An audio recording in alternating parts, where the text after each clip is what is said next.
En el marco de las 23ª Fiestas de la Industria, el Comercio y la Cultura, Itagüí se pone de moda como epicentro de grandes apuestas artísticas y culturales, llenando nuestra agenda de una variada programación, que presenta nuestra ciudad como una gran galería para la exposición de pintura, escultura y artes plásticas. Esta semana, enriquecedora, ha sido una gran oportunidad para la apertura y el reencuentro con la literatura, desde la lectura y el canto de poemas, la lectura dramática y la narración oral, la declamación de poesía universal y hasta el desarrollo de talleres de literatura. Pero para los amantes de la literatura y el pensamiento crítico, el día 15 de agosto ha sido una fecha de gran relevancia desde que nos fue socializada la programación general de nuestras fiestas, porque será esta una privilegiada oportunidad para conocer mejor e interactuar desde la bondad de la palabra con el maestro William Ospina. Queremos dar un saludo muy especial a las personas que nos acompañan en estos momentos, a los representantes del Honorable Consejo, representantes del Gabinete Municipal. Queremos saludar muy especialmente a los alumnos y maestros de la nocturna de la institución educativa El Rosario, que hoy nos acompaña. Y queremos saludar a toda la teleaudiencia que nos acompaña también a través de nuestra página www.itagüí.go.co. El maestro William Ospina nació el 2 de marzo de 1954 en Padua, Tolima. Estudió Derecho y Ciencias Políticas en la Universidad de Santiago de Cali. Desde su juventud se dedicó a la escritura a través del periodismo y la literatura. Vivió en Europa en 1979 a 1981. Viajó por Alemania, Bélgica, Italia, Grecia y España. En 1982 ganó el Premio Nacional de Ensayo de la Universidad de Nariño, Pasto, con el ensayo Aurelio Arturo, La palabra del hombre, y en 1986 publicó su primer poemario El hilo de la arena. Fue redactor de la edición dominical del Diario de Prensa de Bogotá en 1988 a 1989. Escribió ensayos sobre Lord Byron, Edgar Allan Poe, León Tolstoy, Charles Dickens, Emily Dickinson, Las mil y una noches, Alfonso Reyes, Estanislao Zuleta, literatura árabe y Las brujas de Malbec. En 1992 obtuvo el Premio Nacional de Poesía del Instituto Colombiano de Cultura. En 1999 recibió el doctorado honoris causa en Humanidades de la Universidad Autónoma Latinoamericana de Medellín. Y en 2005 el doctorado honoris causa en Humanidades de la Universidad del Tolima. En el año 2005 publicó su primera novela, Úrsula. Ha colaborado con el diario El Espectador y es socio de la revista literaria. Ha sido galardonado con el premio Rómulo Gallegos 2009 por la obra El País de la Canela. William Ospina está considerado como uno de los poetas y ensayistas más destacados de las últimas generaciones, y sus obras son mapas eruditos de sus amores literarios, acompañados de declaraciones ideológicas sobre la historia y el mundo moderno. Este gran encuentro, este conversatorio, estará dirigido por un gran poeta itagüiseño, Héctor Zapata, director de la Escuela de Escritores de Letra Viva, fundada en el año 2005 en Santiago de Chile, lugar en el cual ha permanecido durante los últimos años. Ha combinado su labor en el área de la gestión cultural con la producción poética, siendo autor de varios libros y compilador de distintas antologías. Invitado a encuentros y ferias internacionales donde ha representado nuestro país. Fue director en 2 ocasiones de la Casa de la Cultura de Barquereña, municipio de Sabaneta, presidente de la Casa de Poesía Porfirio Parva Jacob y gestor de diferentes proyectos culturales de gran envergadura. Sin más preámbulos, queremos darle la palabra a nuestro maestro William Ospina y darle la bienvenida a este municipio que lo acoge con gran cariño, un municipio que siente y ama la literatura. Bienvenido. Muchas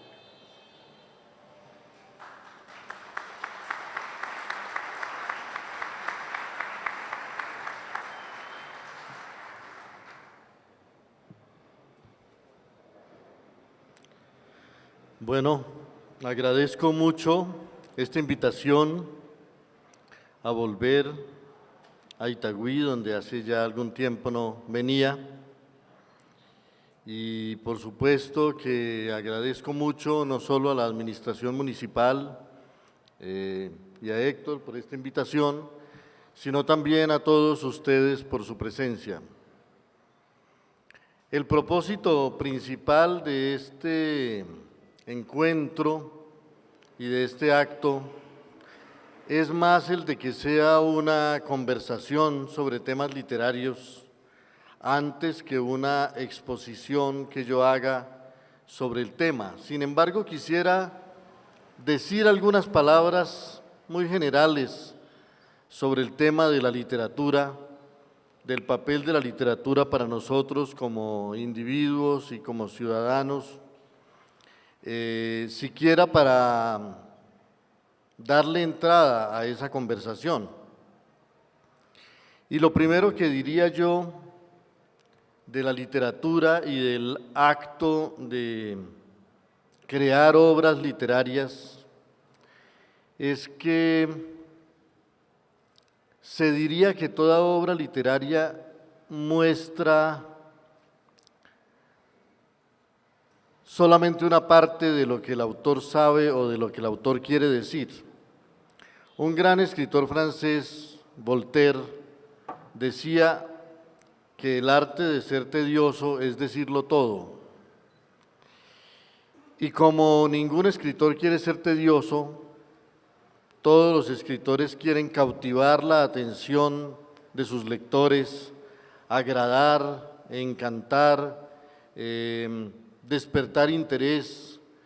Y como no hay nada más deprimente para un autor que la posibilidad de que el lector cierre su libro después de recorrer solo algunas páginas, todo escritor tiene que aprender el arte de cautivar la atención de los lectores y de ser agradable en su manera de tratar los temas, confiando por supuesto en que esos temas sean importantes, porque a veces también es posible sacrificar la verdad y la importancia de lo que se dice solo por hacer travesuras pensando que esa es la mejor manera de cautivar al público. Pero un gran poeta alemán decía que el lector verdadero no es un niño y que antes que meramente divertirse, quiere sentir la vida, quiere sentir emociones, quiere entender cosas verdaderas del mundo. Entonces, una pregunta que uno se podría hacer es ¿cuánto tiene que saber alguien para poderse dedicar a escribir? ¿Cuánto tiene que haber aprendido primero antes de llegar al momento en que diga ya tengo algo que decir, ya tengo algo que contar? Y a veces se piensa que lo que tiene que saber un escritor son teorías, es haber leído muchos libros, bibliotecas enteras, pero no siempre es así. A veces basta que alguien tenga una experiencia muy profunda de unos hechos y todos vivimos en un mundo donde tenemos experiencias permanentemente. Claro que no basta tener esas experiencias. La vida de cada ser humano es una novela, pero no todo el mundo es capaz de contar esa novela. La vida de cada uno de nosotros está llena de acontecimientos extraordinarios, de hechos conmovedores, de hechos sorprendentes. La vida de cualquiera de nosotros podría convertirse en un gran libro, pero ¿cómo hacer para que eso que ha sido experiencia se pueda convertir en un libro, se pueda convertir en un relato, se pueda convertir en una novela, se pueda convertir en una historia? El tremendo secreto es que los libros no siempre los hacen quienes más han vivido. A veces las personas que han vivido grandes aventuras no están en condiciones de convertir esas aventuras en relatos y en novelas. Y a veces los que escriben las novelas y los relatos son personas que no necesariamente han tenido una vida muy aventurera, ni una vida muy asombrosa, sino que han desarrollado una cierta capacidad de convertir los hechos en palabras. Como la realidad no es verbal, convertir los hechos en palabras es un ejercicio muy complejo y muy difícil, que requiere un aprendizaje que no es el mismo aprendizaje de vivir. Hay personas que tienen un talento especial para contar historias, y la literatura nació inicialmente como un esfuerzo por contar historias. En realidad hubo una época en que la gente no escribía, y ya en esos tiempos en que no existía la escritura, se inventaban historias, y algunas de las mejores historias que se han inventado en el mundo se inventaron y no fueron escritas. Nuestra civilización parece fundarse literariamente en un par de obras que son muy famosas y que son maravillosas, que son la Ilíada y la Odisea. La Ilíada y la Odisea están llenas de personajes maravillosos, de personajes asombrosos, inteligentes, astutos, valientes, mágicos, aventureros, arriesgados, crueles, una cantidad de personajes que la humanidad desde hace 3.000 años o 2.500 años no ha podido olvidar. Todo el mundo se acuerda de Aquiles, en cuya piel no entraban las heridas, porque su madre lo había bañado en una fuente mágica que había hecho que todo su cuerpo fuera invulnerable. Y entonces, claro, para Aquiles era fácil ser héroe, porque si uno está en una batalla y no lo pueden herir, pues bueno, de todas maneras es más fácil de lo que le toca a muchos, ¿no? Y existía Ulises, también llamado Odiseo, que era muy ingenioso y que inventaba muchas astucias y muchos ardides para ganar las batallas y para triunfar en sus aventuras. Y existía el rey Agamenón, y existía Héctor, el defensor de la ciudad de Troya, un hombre muy abnegado, muy generoso, que estaba dispuesto a dar su vida por salvar a su ciudad. Y existía el viejo Príamo, rey de esa ciudad. Y existía la hermosa Helena de Troya, de la que se dice que la mitad de la belleza que había sido destinada a los seres humanos le fue dada a Helena, y el resto sí repartido entre los otros. Era una muchacha tan bella, pues, que todo el mundo se enamoraba de ella, y fue la belleza de esta muchacha, según se dice, la causa de esa guerra, la primera gran guerra de la que tenemos noticia, la guerra de Troya, que sigue siendo de alguna manera el arquetipo de las guerras. Todas las guerras que vivimos desde entonces son la guerra de Troya. Y es muy interesante que Homero nos haya dicho que la causa de la guerra de Troya fue la belleza de una muchacha, porque ella estaba casada con un rey, con el rey Menelao. Y Homero nos cuenta que un hijo del rey de Troya, llamado Paris, fue un día a visitarlos a la casa donde vivían ella y su marido, o al palacio, porque era un palacio, siendo ellos reyes. Paris fue a visitar a Helena y a Menelao, pero Paris fue con la secreta intención de enamorar a Helena y raptarla, o secuestrarla, que también se habló de secuestro en aquella época. Y claro, para los griegos era muy importante la hospitalidad, y Menelao recibió a ese muchacho con mucha hospitalidad y con mucha generosidad, y tuvo que ausentarse porque le llegó un mensaje de que tenía que ir a visitar a su hermano, y dejó al huésped en su casa, y a la esposa atendiendo al huésped, y cuando volvió no había huésped y no había esposa, y además se habían llevado las riquezas de la casa, y Paris se había llevado a la muchacha para la ciudad de Troya, y aquí fue Troya, como dicen. Entonces el rey Menelao llamó a su hermano y llamó a todos sus congéneres, y armó una expedición gigantesca para ir a rescatar a Helena y para ir a castigar a los troyanos que la habían raptado. Bueno, Homero cuenta muchas cosas, Y es muy interesante pensar que sabemos mucho más de los personajes de Homero que de Homero mismo. Si nos preguntan por Homero, dicen que era ciego y nada más sabemos. Todo lo demás son especulaciones, todo lo demás son conjeturas. Unos dicen que nació en esta ciudad, otros dicen que nació en esta otra. 7 ciudades se disputan la cuna de Homero y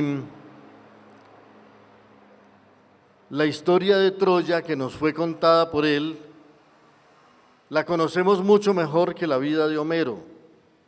Y eso puede contribuir a reforzar la tesis que yo les sostengo aquí, de que muchas veces son mucho más interesantes los personajes de los libros que el autor del libro. El autor del libro puede ser alguien desconocido, alguien de quien no sabemos nada, pero los personajes que inventa terminan siendo personajes muy memorables. Homero creó pues esta historia en tiempos en que no existía la escritura o en que no se utilizaba la escritura, y durante mucho tiempo las obras de Homero fueron de boca en boca, recorriendo Grecia, y se conservaron por la vía de los relatos que hacía la gente en las casas y en las plazas y en los pueblos, y esa fue la manera como la literatura nació.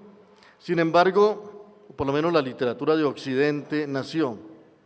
Sin embargo, si uno lee la Odisea, porque algún día alguien decidió que había que copiarla, porque si se la dejaba volando en el viento de las palabras, si se permitía solamente que esas historias fueran relatadas de una persona a otra, alguien pensó que de pronto corrían el riesgo de desfigurarse y de alterarse y de adulterarse de boca en boca y que Homero se iba a perder. Entonces un gobernante de Grecia decidió que se copiaran las obras de Homero para que la letra conservara inalterable esa historia. Y es muy posible que eso haya hecho que la obra de Homero a partir de cierto momento fuera inalterable. Es decir, es muy posible que todo lo que se ocurrió antes fue que cada quien fuera modificando esa historia a medida que la iba recibiendo.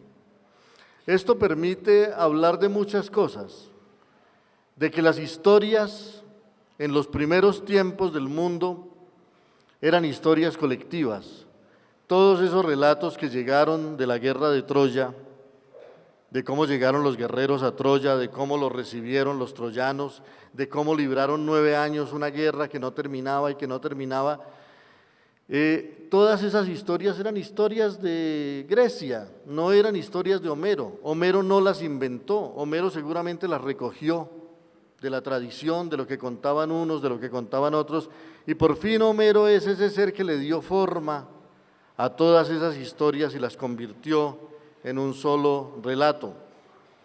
Nosotros hemos vivido aquí episodios terribles de guerras, por ejemplo, la violencia de los años 50, y tal vez algún día alguien con las 1000 historias de la violencia de los años 50 construya una Ilíada, construya un relato en el que estén presentes todos esos hechos que ahora recordamos todavía dispersos y fragmentarios y que fueron la experiencia de muchos seres humanos.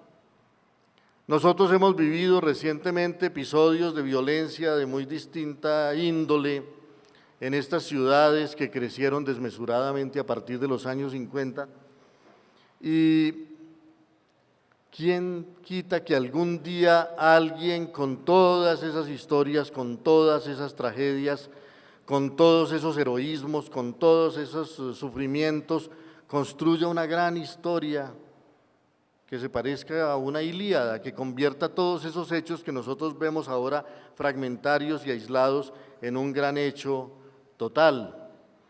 Entonces muchas veces la labor de los escritores es recoger esas historias de su pueblo, de su gente.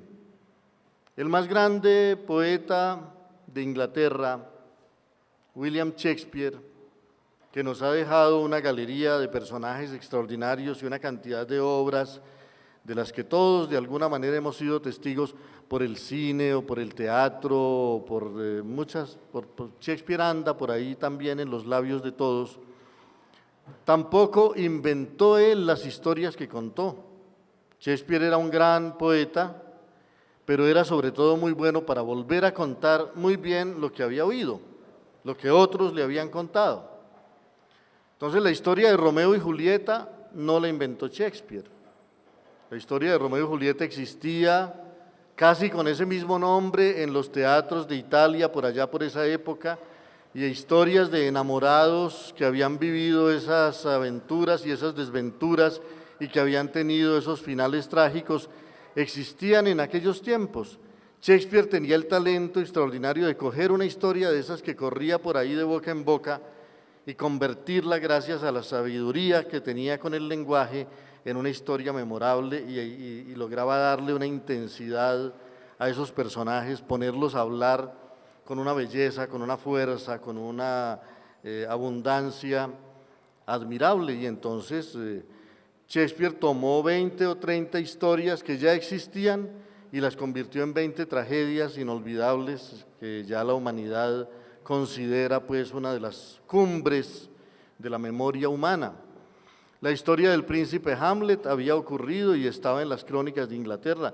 La historia de Macbeth, que mató a su pariente el rey y se apoderó del trono de Escocia, estimulado por las profecías de unas brujas, existía, pero Shakespeare le dio esa plenitud, esa intensidad y la convirtió en esa pesadilla que todavía nos persigue a todos, y nos persigue a través del teatro, y nos persigue a través del cine, y nos persigue a través de las óperas, porque Shakespeare lograba encontrar el secreto de esas historias y darles una fuerza y un esplendor muy especial.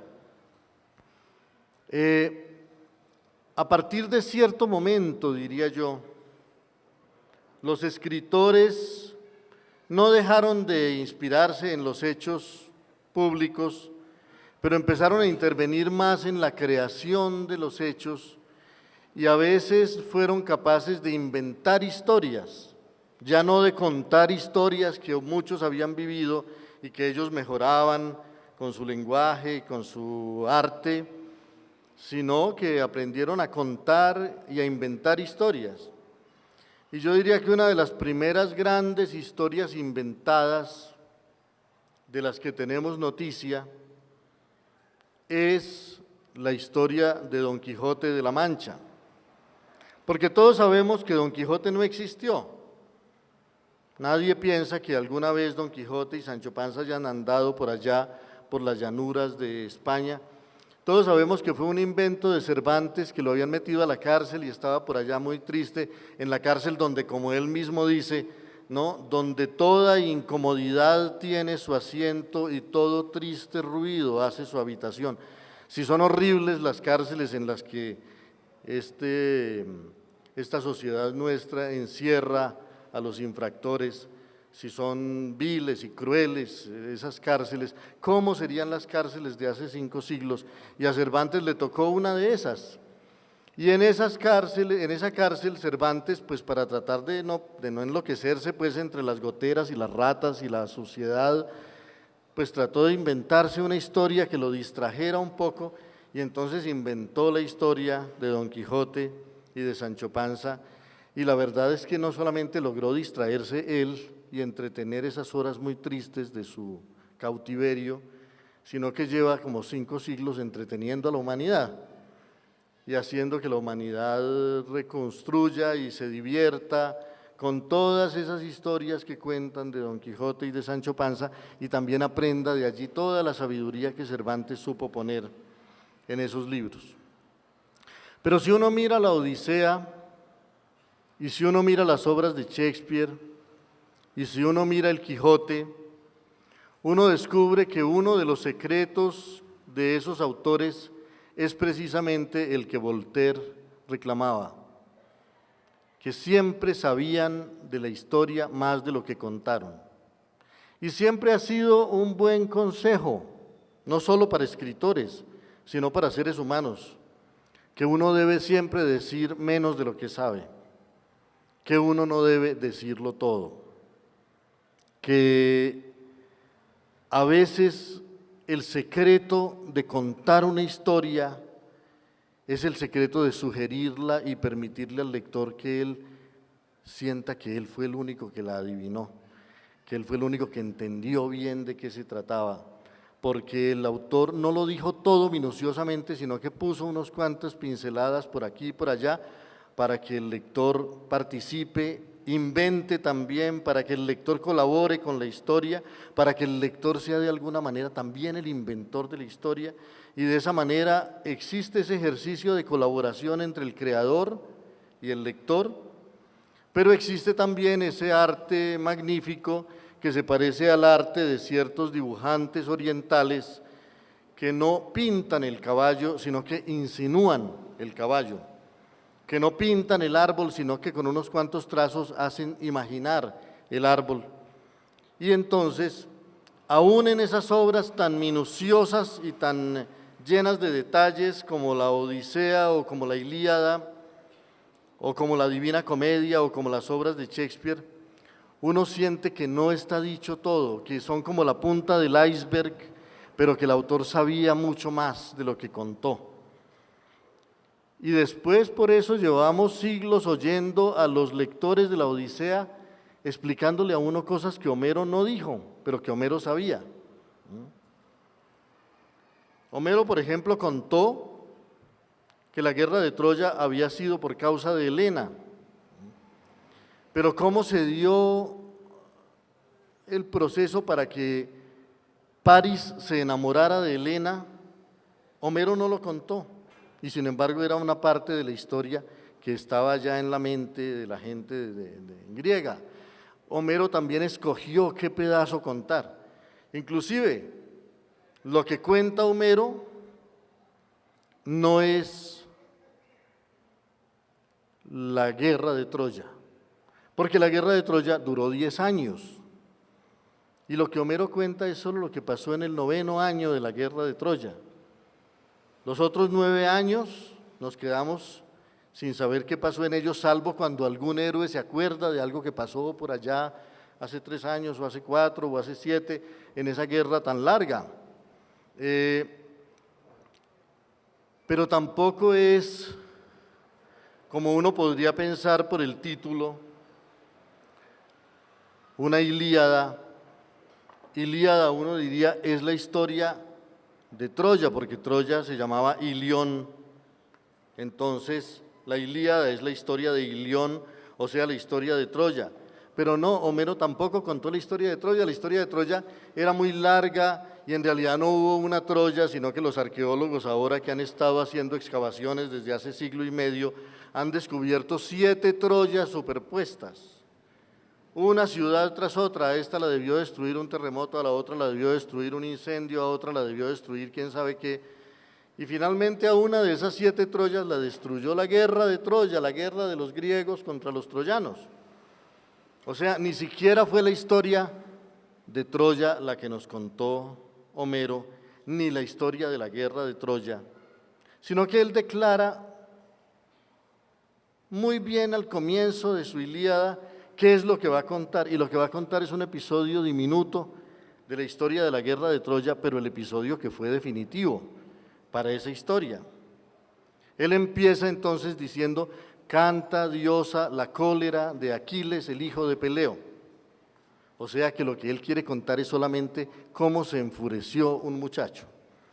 Canta, diosa, la cólera de Aquiles, el hijo de Peleo. Y toda la Ilíada de Homero es en ese contexto de esa guerra que duró 10 años y en el contexto de esa ciudad que fue 7 ciudades y en el contexto de toda esa mitología de la antigüedad, cómo un muchacho se puso furioso con su rey, y ese muchacho era un héroe que además no le entraban las flechas, y por causa de esa cólera de Aquiles pasaron una cantidad de acontecimientos que son los que Homero cuenta allí. Quiero con eso señalar que Homero sabía mucho y decidió contar solo un poquito. Y a nosotros, de ese poquito que él nos cuenta, nos es posible rastrear y descubrir un mundo mucho más grande. Shakespeare cuenta unas cosas, y por esas cosas que él cuenta, nos es posible descubrir a nosotros muchas otras. Entonces, los autores suelen ser esos seres que saben un montón de cosas y cuentan unas cuantas, y por esas cuantas logran permitir que uno descubra el resto. No le pintan a uno el paisaje, sino que abren como una especie de orificio por el cual uno mira y cada vez ve más cosas. Por eso esos libros son inagotables, porque están llenos de secretos, de vericuetos, de espacios, de horizontes, de perspectivas, de ángulos, que siempre le permiten a cada época descubrir cosas nuevas del mundo. Y la Ilíada que leemos hoy no es la misma que leyeron hace 5 siglos, porque la leían desde otra sensibilidad, desde otra manera de entender las cosas, desde otros peligros, desde otras ilusiones. Hoy nosotros en este mundo tan complejo, tan lleno a la vez de peligros y de fascinaciones y de cosas admirables y mágicas, donde a cada instante parece que la historia se fuera a acabar y donde a cada instante parece que la historia fuera a comenzar. Leemos a Homero de otra manera de como lo leyó la historia y encontramos en él otras respuestas y encontramos en él otras historias, y leemos a Dante de otra manera, y Dante sí que es un autor que no cuenta nunca todo lo que sabe. Dante sí manejaba ya, era con maestría el secreto de sugerir las cosas para que el lector las descubriera, de insinuar las cosas para que el lector las descubriera. Por ejemplo, hay un momento de la Divina Comedia en que Dante encuentra a una pareja que anda en el infierno, abrazaditos los dos, y el viento los lleva y los azota contra los peñascos. Y Dante, pues en el infierno, que le ha tocado recorrer el infierno porque se encontró en una selva por allá perdido, y un señor que salió a salvarlo le dijo: para que usted pueda salir de esta selva tan peligrosa con estos animales que lo están persiguiendo, no hay otro camino que cruzar por el infierno, por el purgatorio y por el paraíso, y después sí ya, esa es la única trocha que yo le puedo señalar como para que salgamos de aquí, de este peligro. Y Dante aceptó semejante viaje por el infierno, por el purgatorio y por el paraíso, para ver si lograba volver pues a su ciudad de Florencia. Y entonces él está contando lo que vio por el infierno. Y una de las muchas cosas que vio por el infierno fue esa pareja que iba ahí llevada por el viento, y el viento lo azotaba, las azotaba contra los peñascos, y ellos iban ahí abrazaditos, suspirando, y están condenados por toda la eternidad a que un viento los arrastre y los estrelle contra los peñascos, y esa es la condena que pagan esos dos. Entonces Dante, muy inquieto por esto que está viendo, le pregunta a su maestro Virgilio, que es su guía: ¿y a esos dos qué es lo que les pasa? ¿Qué fue lo que hicieron que están pagando esta condena tan terrible? Y Virgilio siempre le dice: yo no te puedo contar nada, pero pregúntales a ellos. Cuando el viento descanse un poquito y no los esté azotando tanto, pregúntales qué fue lo que les pasó. Entonces Dante espera, y cuando el viento, ¿no? Mientras que el vento come faci tace, dice, mientras el viento, como lo hace, está callado, se acerca a la pareja y les pregunta: ¿qué les pasó? Y entonces la muchacha, entre suspiros y lágrimas, le cuenta su historia. Le cuenta que ella y él no eran enamorados, sino que estaban leyendo un día un libro juntos. Y estaban leyendo el libro, y era una historia que no era tampoco una historia de amor, pero en algún momento de la historia pasaba un hecho amoroso. Pasaba que el protagonista le daba un beso a la muchacha, y ellos estaban ahí leyendo los dos, y de repente cuando llegaron al beso ese, él como que levantó la vista y la miró, y ella como que lo miró a él, y descubrieron que estaban enamorados. El libro les reveló que estaban enamorados, y entonces él, en vez de seguir leyendo el libro, se acercó y le dio un beso a ella, y ella le cuenta a Dante, y aquí está el estilo de Dante muy nítidamente reflejado. Ella dice: y aquella tarde ya no leímos más. Ella no cuenta precisamente qué fue lo que pasó, pero bastan esas palabras para que el lector sepa qué fue lo que pasó, ¿no? Y aquella tarde ya no leímos más, dice Dante, y el lector dice: ah, entonces no.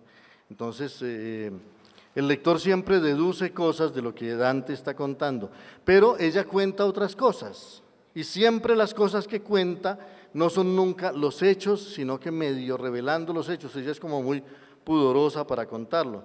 Por ejemplo, dice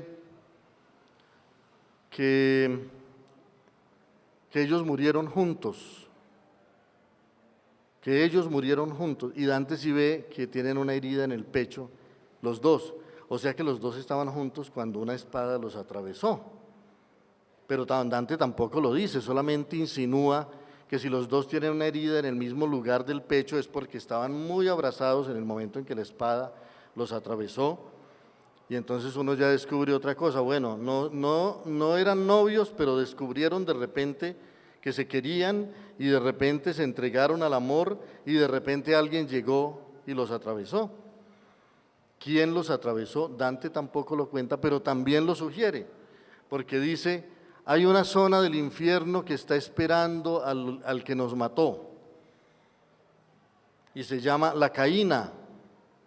La Caína es una zona del infierno de Dante donde pagan su culpa los fratricidas, como Caín, que han matado a sus hermanos. Y cuando ella dice que la Caína está esperando al que los mató, entonces uno descubre que era el hermano de él el que los descubrió juntos, o sea que el hermano era el marido de ella y él era el cuñado de ella, y estaban leyendo simplemente cuando descubrieron que estaban enamorados, y el hermano los descubrió y cometió fratricidio y además mató a su propia mujer. Y entonces Dante no cuenta nada, pero uno descubre una tragedia impresionante leyendo las cosas que él insinúa. Ese es uno de los muchos recursos de la literatura, ese arte de ir sugiriendo con pinceladas, ir mostrando.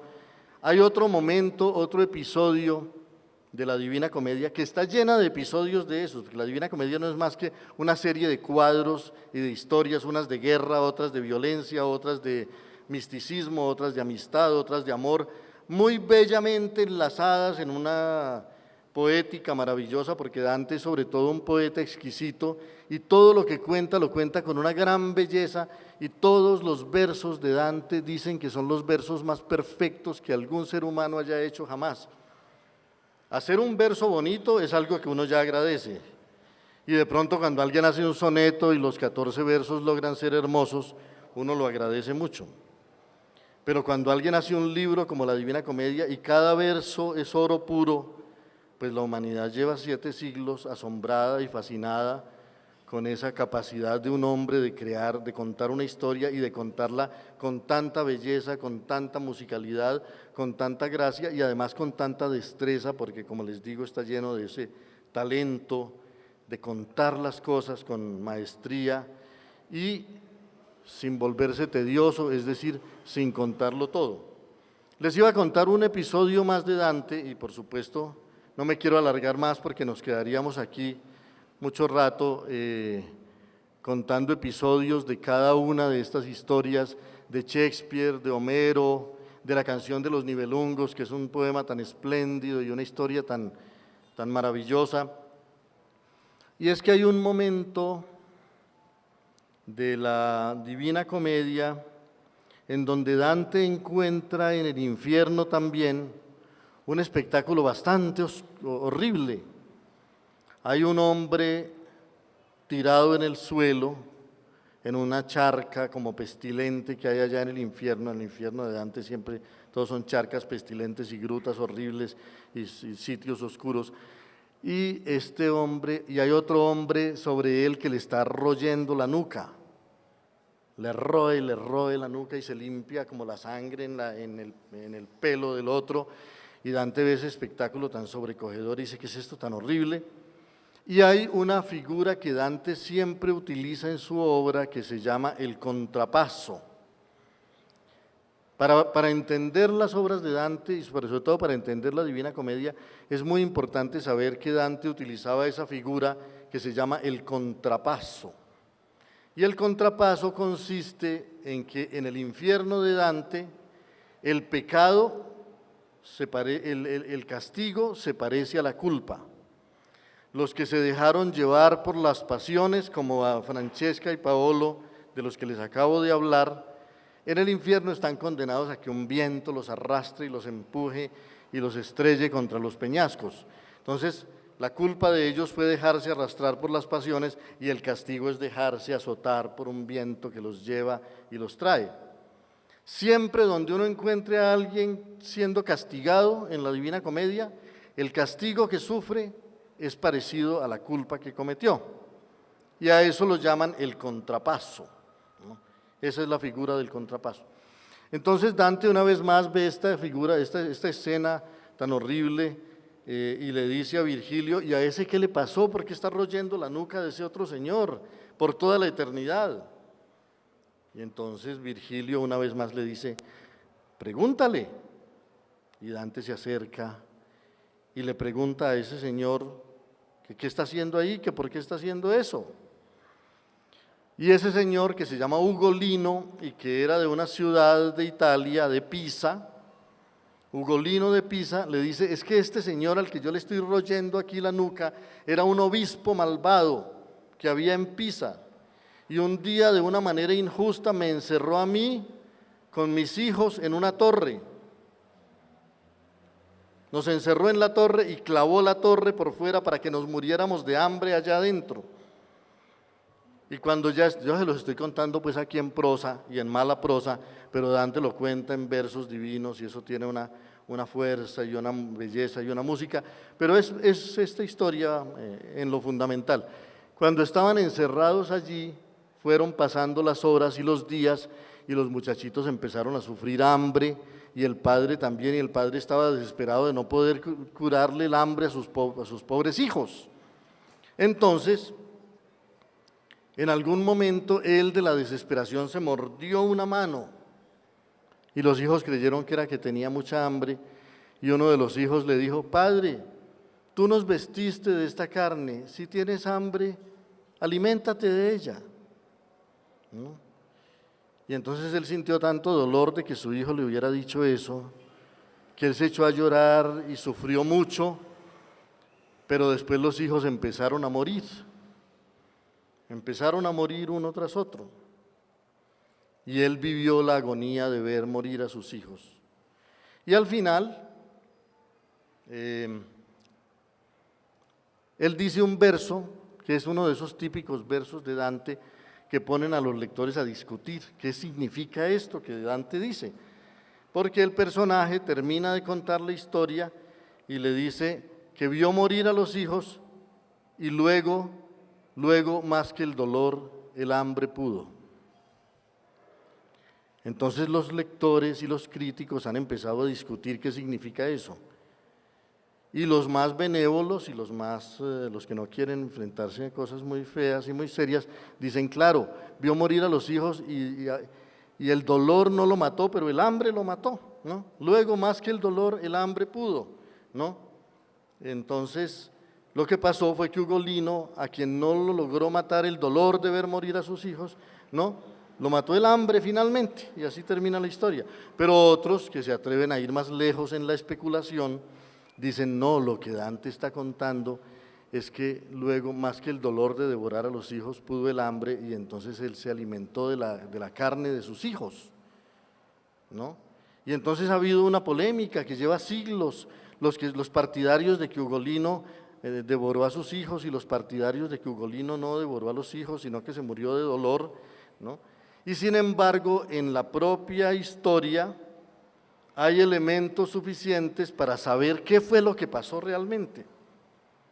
El que lee con cuidado los versos de Dante puede no tener ninguna duda de qué fue lo que pasó, ¿no? Y es que, en primer lugar, existe el contrapaso. Y el contrapaso significa que la persona está pagando como castigo lo mismo que cometió, ¿no? Si Ugolino está condenado a roer carne humana en el infierno, es porque su pecado fue haber roído carne humana. O sea que la sospecha terrible que teníamos desafortunadamente se confirma. Pero además, no sería necesario ni siquiera el argumento del contrapaso para saber qué es lo que Dante nos ha contado. y es que Ugolino está en el infierno. Si Ugolino hubiera muerto con sus hijos en esa torre, pues habría sido un pobre mártir, una pobre víctima, y estaría en el cielo con sus hijos. Si Ugolino está en el infierno, es porque evidentemente hizo algo contra la naturaleza, algo terrible. Y es así como la lectura de Dante se vuelve una cosa apasionante de descifrar las cosas que él sugiere, y entonces uno descubre que Dante sabía mucho más de lo que contó, que es lo que se espera siempre de todo el que escribe, que lo que nos cuenta es una parte, pero que conoce muy bien el mundo del que está hablando, la historia, los hechos, los personajes, y que conoce, por ejemplo, nos delata por una frase la manera de ser de un ser humano, pero él conoce la psicología de ese ser humano, y no siempre tiene que conocerla de una manera racional. A veces lo que es un escritor es muy intuitivo y sabe, así como las personas espontáneamente conocen el carácter de otros y saben qué se puede esperar de otra persona porque no han estudiado psicología, pero saben intuir cómo es la conducta de los seres humanos, entonces se puede esperar también que el que esté contando una historia sepa mucho más de ella de lo que nos contó y no nos lo cuente todo para no ser tedioso como quería Voltaire. Bueno, esto era apenas pues una pequeño abrir la conversación, lamento haberme alargado tanto, una vez más les agradezco su presencia y pues estoy dispuesto no a que hagamos un juego de preguntas y respuestas, porque yo sé que preguntas hay muchas y respuestas hay pocas, y aunque haya muchas respuestas, yo no las tengo, yo más bien estaría dispuesto a hacer preguntas también, pero sí podemos conversar y yo creo que no hay nada más grato que la conversación. Muchas gracias.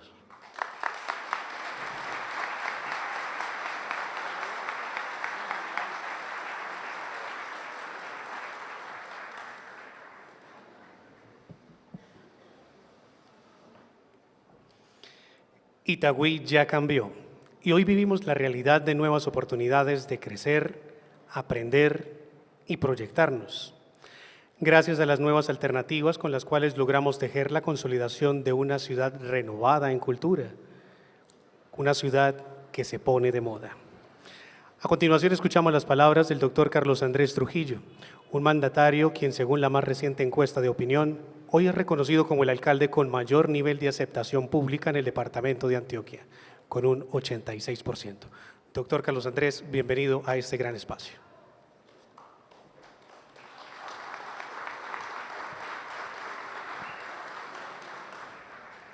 Buenas noches para todos, para todas. Agradecerles la presencia en esta noche, en este importante certamen al maestro William Ospina. Todo el reconocimiento y toda la gratitud por estar compartiendo con nosotros, compartiendo con nuestra gente. Decirle que lo recibimos con todo el afecto, con todo el cariño. Y hoy vivimos un evento sin precedentes en la historia de la cultura de nuestra ciudad. Saludar a Héctor Londoño, a todo el equipo del gobierno municipal que nos acompañan, al maestro Salvador, qué bueno maestro tenerlo por acá. Reconocemos también en usted un gran exponente de toda esta fuerza cultural de nuestra ciudad.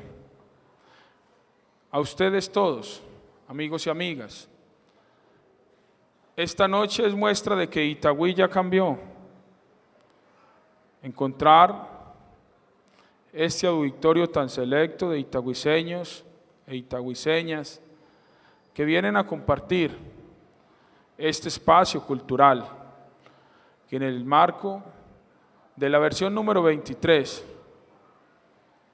de esas reestructuradas fiestas de Itagüí, las cuales hemos denominado de la industria, evocando ese ancestro industrial de nuestra ciudad, del comercio, evocando esa nueva vocación comercial y de servicios que tiene nuestro municipio, y cultural.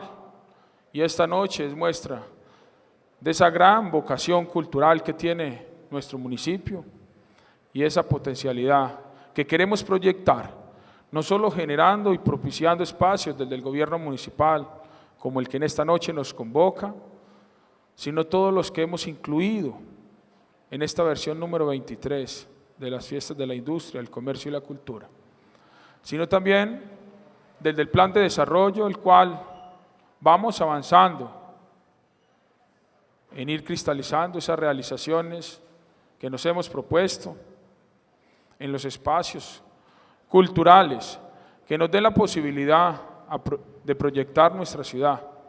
Por eso, ese sueño que hemos tenido los itagüiseños, lo vamos a hacer una realidad, como es sacar ese gran proyecto del Centro Cultural Caribe. En eso tenemos todos nuestros esfuerzos encaminados. Propiciar todos esos espacios como la Casa de la Cultura, como la Casa de la Cultura de la zona norte, igualmente que la incluiremos en un gran desarrollo que vamos a hacer en esa zona de la ciudad. Invitarlos a seguir compartiendo en familia todas estas festividades que las cerramos el próximo domingo con la ya muy reconocida, si por allí veo al amigo Carlos Mario Montoya, con el Día Mundial de la Pereza, que también habrá gran actividad cultural en nuestro municipio. A usted, maestro William, agradecerle su presencia. Igualmente invitarlo de manera reiterada a que nos siga acompañando en estos espacios que el gobierno del cambio en Itagüí va a seguir impulsando.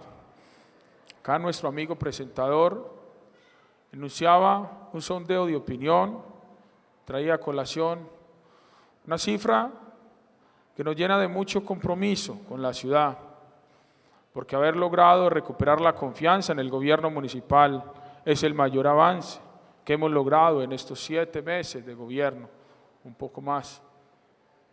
A ustedes todo el reconocimiento, todo el cariño, toda la gratitud, y recordarles que Itagüí ya cambió, y para que ese cambio se consolide y avance, necesitamos la ayuda de ustedes. Muchas gracias y una feliz noche.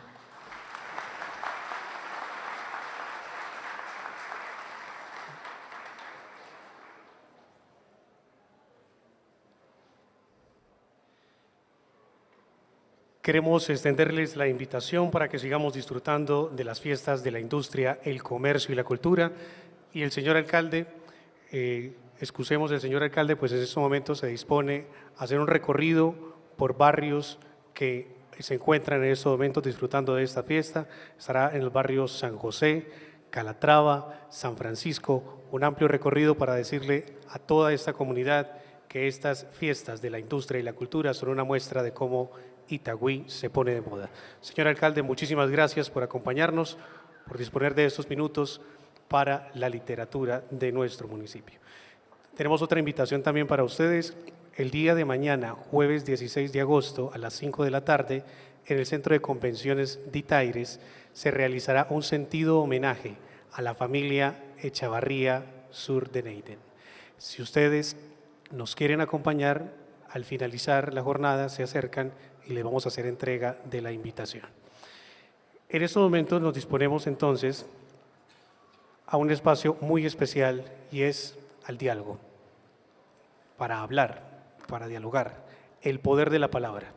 Y esta parte, el moderador será el señor Héctor Zapata, poeta itagüiseño. Bienvenidos.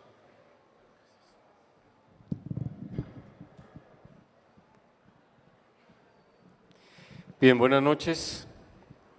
Maestro, gracias por aceptar la invitación, a ustedes también por estar aquí. Cuando le propusimos a los organizadores de las fiestas y al señor alcalde esta actividad, sabíamos que íbamos a tener un público como este. Itagüí necesita de estos espacios, necesita que empecemos a hablar del mundo y con el mundo. Cuando se planteó el tema, y lo digo de manera personal y no de manera institucional, dije claramente que cuando regresé a mi municipio, a Itagüí, me parecía que habíamos rebasado algunos límites que estábamos en las nubes, porque aquí de alguna manera aparecimos o aparecieron artistas por todos lados. Y de alguna forma había una discusión de si había o no el rigor suficiente para ello. Si hay o no hay la condición, el estudio, la disciplina, el trabajo que todos los artistas necesitan. Y entonces con algún grupo de compañeros mencionábamos un hecho simple, sencillo. Aparece una línea y ya somos pintores, aparece un verso y ya somos escritores. Y eso no es cierto. No es así. Para ser un municipio que tiene todas las condiciones artísticas, aquí hay un montón de talento, pero para ser un municipio modelo en esa y en otras áreas necesitamos rigor, necesitamos trabajar en ello, necesitamos estudiar, convocar, y una de las cosas que propusimos fueron las conferencias magistrales. A ver si ponemos los pies en el planeta. Seguramente aquí hay grandes talentos, yo mismo los conozco. Hay maravillosos, hay muchos aquí. Y creo que esa manera de volver los pies al planeta para seguir soñando con un municipio lleno de talento como sé que es, pues propusimos las conferencias magistrales. Esta es la primera y quisimos abrir con el maestro William Ospina. Por múltiples razones, ustedes ya escucharon la hoja de vida y todo lo que el maestro nos acaba de decir. La invitación es ahora a las preguntas. Tenemos a Diana que nos va a colaborar con el micrófono, levantan la mano y Diana les va a acercar el micrófono a todos. Al final, el maestro muy amablemente nos ha permitido que las personas que quieran que les firmen los libros, pues lo podamos hacer. Vamos a no extendernos, muy corto, por favor, las preguntas son concretas para que podamos tener a los otros amigos haciendo también, presentando sus inquietudes. Una sola pregunta por persona y lo más concreta posible. Gracias. Buenas noches, maestro William. Interesante su conferencia sobre las obras siguen siendo vigentes a través de tantos siglos. Y a ese mismo respecto, de pronto mi pregunta puede ser un poco, digamos, difícil, pero se puede lucubrar, pero lucubraciones viniendo de ustedes pueden ser valederas. Mi pregunta es si la literatura colombiana tiene alguna obra por la cual, o que sea leída, recordada, dentro de, diga usted, 400 o 500 años. Sobre todo pues con el auge de tanta obra literaria que según se dice está pegada a la moda, que es desechable. Se habla de la sicaresca y de la pornomiseria. Entonces esa es mi pregunta, si hay alguna obra en nuestra literatura colombiana que dentro de 500 años se hable como se habla hoy del Quijote o de la Divina Comedia y estas. Bueno, la verdad es que la literatura hay que mirarla de varias maneras distintas y complementarias, yo diría. Una es que para mí es importante lo que hace en literatura todo el que escribe, todo el que ama la literatura, que la literatura es un sistema del que forman parte los escritores, los lectores y quienes permiten que se dé esa aproximación entre esos campos y esas disciplinas. ¿Por qué lo digo? Porque casi siempre una gran obra literaria, como de alguna manera lo insinuaba aquí cuando hablaba de Homero, no es el fruto espontáneo del talento de una persona, sino que muchas veces es la convergencia de muchos talentos distintos. A lo largo del siglo XIX hubo pocos poetas importantes en España y pocos poetas importantes en América Latina. Había poetas que lograban algo, lograban un poema, lograban una expresión, lograban una manera de mirar una manera de relacionarse con el paisaje, una manera de narrar. Pero después todas esas pequeñas aventuras personales van convergiendo como pequeños arroyos en obras más grandes que tal vez no habrían llegado a surgir jamás si no se hubiera dado todo ese proceso. Para mí, la literatura es una creación colectiva, es la creación colectiva de una comunidad y de un pueblo.